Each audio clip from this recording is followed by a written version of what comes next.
Assalamualaikum, saya Hani Azhara binti Zaini. Pada hari ini saya akan menerangkan bagaimana para pelajar ingin menghasilkan karangan yang baik dan menarik. Bukan itu sahaja, saya juga akan menunjukkan cara yang efektif untuk para pelajar mudah mendapatkan idea ketika menulis karangan. Oleh itu, marilah sama-sama belajar untuk mengetahui teknik menulis karangan yang baik.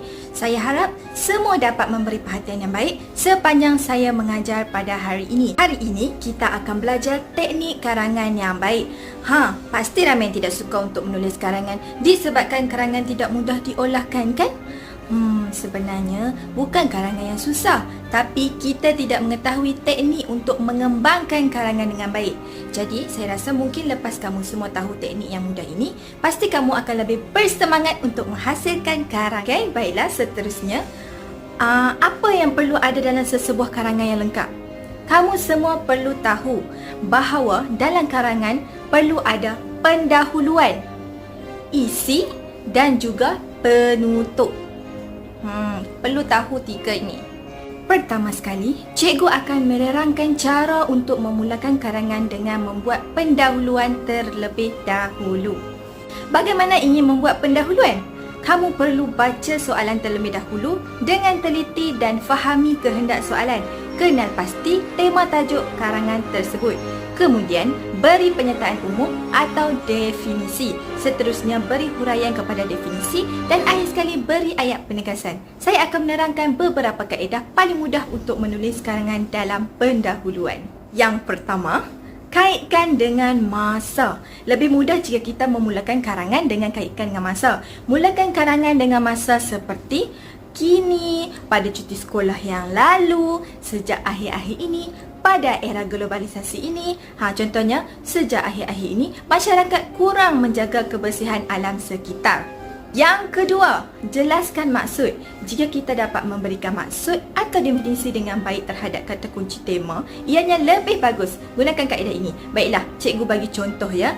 Contohnya, soalan bertemakan kepentingan menjaga kebersihan alam sekitar. Kita jelaskan maksud alam sekitar. Alam sekitar merupakan segala benda hidup dan bukan hidup yang wujud secara semula jadi. Ataupun alam sekitar juga boleh dipanggil flora dan fauna. Seterusnya, beri huraian kepada definisi tadi. Contohnya, alam sekitar sangat penting untuk dijaga dengan baik. Jika alam sekitar tidak dijaga dengan baik, apa berlaku? Boleh juga beri satu contoh dalam huraian pendahuluan ini yang sesuai diletakkan dalam ruang pendahuluan. Yang terakhir, beri ayat penegasan dalam pendahuluan yang terakhir. Apa yang perlu kita lakukan jika tiada idea? Gunakan kaedah terakhir, iaitu tidak tahu tapi pura-pura tahu. Selepas masukkan kata kunci atau tema, masukkan ayat ini. Sering dibincangkan oleh segenap lapisan masyarakat. Sering mendapat perhatian di dada akhbar. Sering mendapat liputan di media cetak maupun media elektronik. Cikgu bagi contoh ya. Kebersihan alam sekitar sering dibincangkan oleh segenap lapisan masyarakat. Terdapat banyak kepentingan menjaga kebersihan alam sekitar. Bina ayat untuk mengaitkan atau menghubungkan dengan isi penting. Yang paling penting, jangan masukkan isi penting dalam perenggan pendahuluan. Kamu juga boleh masukkan pendapat tokoh, peribahasa, pepatah atau isu-isu semasa dalam pendahuluan karangan. Saya harap kamu sudah faham setakat ini untuk cara membuat pendahuluan. Baiklah, mari kita belajar pula bagaimana ingin mendapatkan teknik yang mudah untuk menghasilkan karangan dalam isi.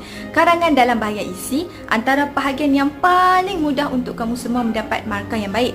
Jom belajar bagaimana nak cari idea untuk membuat isi. Ya, inilah antara teknik yang berkesan untuk kamu mempunyai idea untuk isi. Tohu cokep. Pertama, to iaitu ayat topik, kamu boleh huraikan dalam ayat isi utama. Kedua, hu ialah ayat huraian. Ayat huraian ini boleh kamu sambung ayat dari isi utama tadi.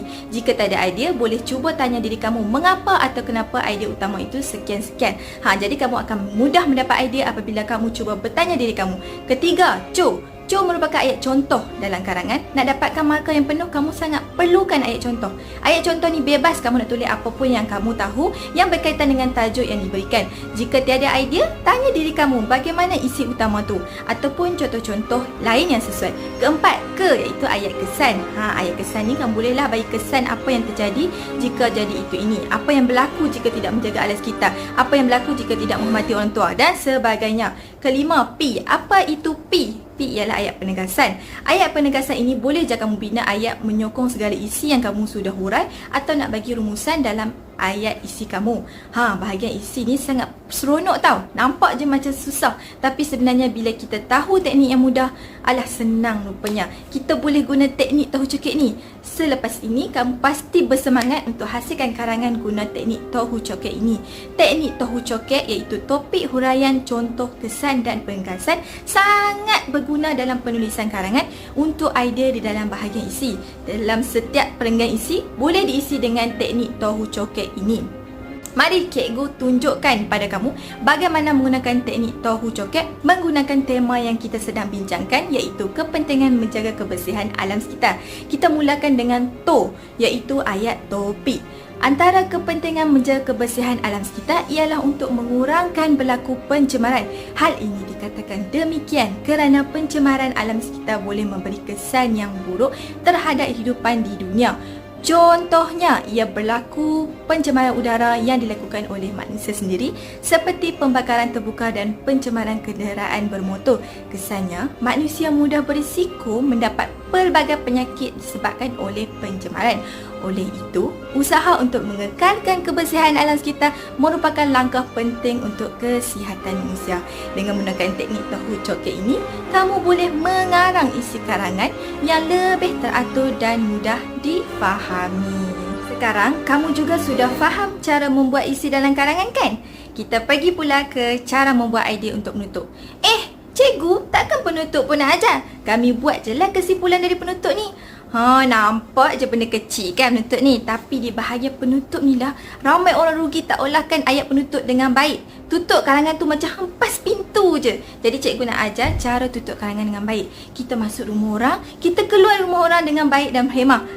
Itulah seumpamanya. Kamu boleh menulis karangan penutup dengan menggunakan teknik kecaha, iaitu kesimpulan, cadangan dan harapan. Kesimpulan ni kamu hanya perlu simpulkan karangan yang kamu sudah olahkan atau beri kesimpulan yang jelas tentang tema yang sudah kamu bincangkan dalam perenggan pendahuluan dan isi-isi. Cadangan pula kamu perlu cuba untuk memberi cadangan tentang topik yang dibincangkan. Cadanglah, pastilah idea dari kamu sendiri, apa-apa sahaja pun boleh yang berkaitan. Harapan pula kamu boleh beri yang kamu harapkan dari tajuk yang dibincangkan itu. Dengan menggunakan teknik ini, otak kamu lebih mudah untuk berfikir idea apa untuk dikeluarkan ketika menjawab soalan karangan. Mari cikgu tunjukkan contoh menggunakan teknik kecaha dalam topik yang kita sedang bincangkan tadi, iaitu kepentingan menjaga kebersihan alam sekitar. Kesimpulannya, menjaga kebersihan alam sekitar adalah tanggungjawab bersama yang tidak boleh dipandang ringan. Persekitaran yang bersih bukan sahaja menjamin kesihatan kita, tetapi juga memastikan pemeliharaan ekosistem untuk generasi akan datang. Justru, semua pihak perlu memainkan peranan penting masing-masing dalam menjaga kebersihan persekitaran alam sekitar. Kerajaan boleh mengetatkan undang-undang berkaitan pencemaran, manakala orang ramai boleh mengamalkan gaya hidup mesra alam seperti mengurangkan penggunaan plastik dan mengitas semula bahan buangan. Saya berharap agar kesedaran tentang kepentingan menjaga kebersihan alam sekitar akan meningkat dalam kalangan masyarakat. Dengan usaha berterusan dan kerjasama daripada semua pihak, kita boleh mewujudkan persekitaran yang lebih bersih dan sihat untuk dinikmati oleh generasi akan datang. Saya rasa kamu sudah faham kan keseluruhan teknik untuk membuat karangan dengan mudah ni? Sudah faham? Ya, bagus. Jadi bolehlah kamu gunakan teknik-teknik ini untuk membuat karangan. Jangan putus asa ya dalam menghasilkan karangan. Apabila kamu sudah semakin mahir, kamu pasti akan merasa seronok menghasilkan karangan ini. Baiklah, sampai sini sahaja teknik yang cikgu ingin kongsikan pada kamu. Terima kasih semua memberi kerjasama, perhatian yang baik. Jika ada terkurang, cikgu minta maaf ya. Saya doakan semoga kamu semua berjaya dunia dan akhirat dan kamu boleh membuat karangan dengan lebih baik. Semangat! Assalamualaikum. Bye.